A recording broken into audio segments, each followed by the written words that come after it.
Hi, welcome to Grape Fermentations. Today we're making our first batch of wine, and we're going to be making a Pinot Noir style, and we're using Grand Cru kit.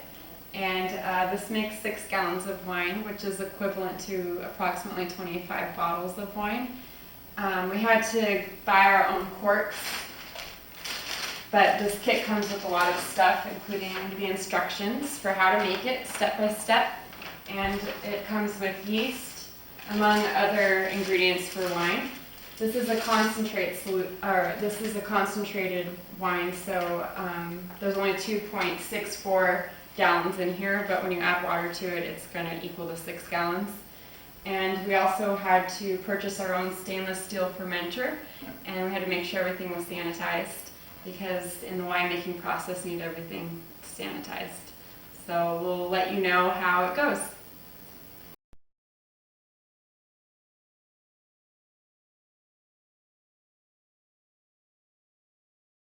Hello, we're going to be starting our wine kit now. The first step in the instructions was to sanitize all of our equipment. So we sanitized our stainless steel fermenter along with the spoon. And then next we're going to be adding 4 liters of water, which is equivalent to 1 gallon, and it's going to be warm water. And after we add the water, we're going to be stirring in bentonite, and it asks us to stir it constantly. And that's about it for the first few steps. All right, we're in our next process. The water, the 4 liters inside of our stainless steel fermenter.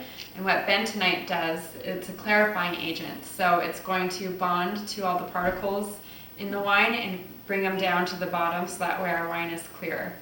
And we'll get back to you.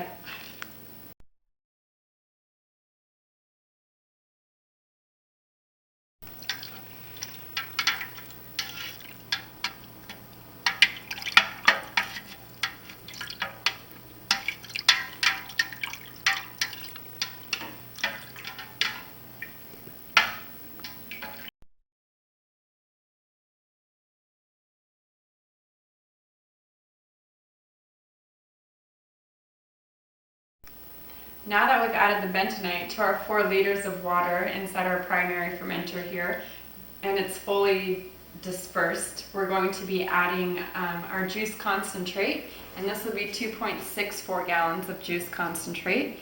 And after we've added that completely into the mixture, we're going to rinse it with hot water, just a little bit of hot water, and then add the rest of that into the fermenter as well. So let's get started.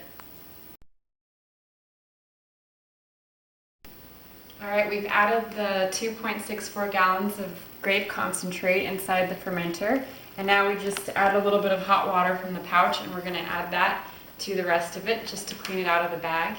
And then lastly, we're going to add cold water up until the 6 gallon mark of our primary fermenter.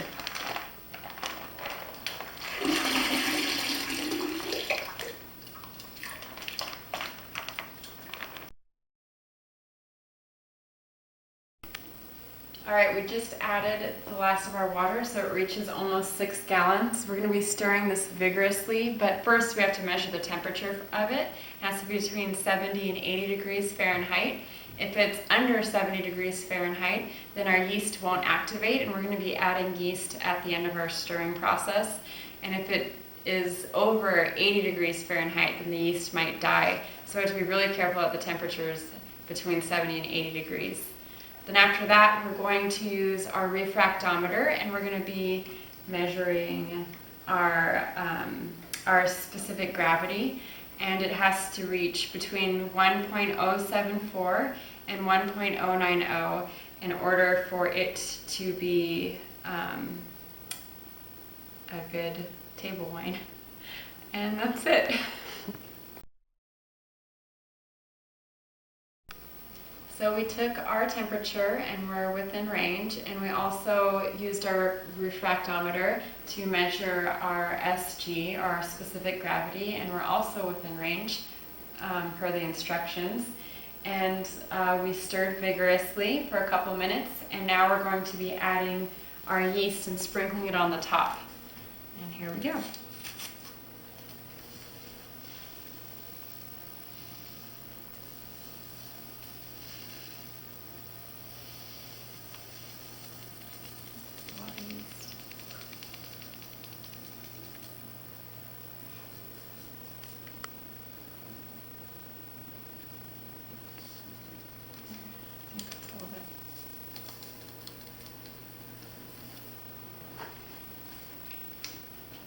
now we're good to go. We're on the final process for our winemaking kit for day 1, and what we did was we added our oak chips to our stainless steel fermenter, and we also put it inside our fermentation chest. And what this does is keeps it at 80 degrees Fahrenheit.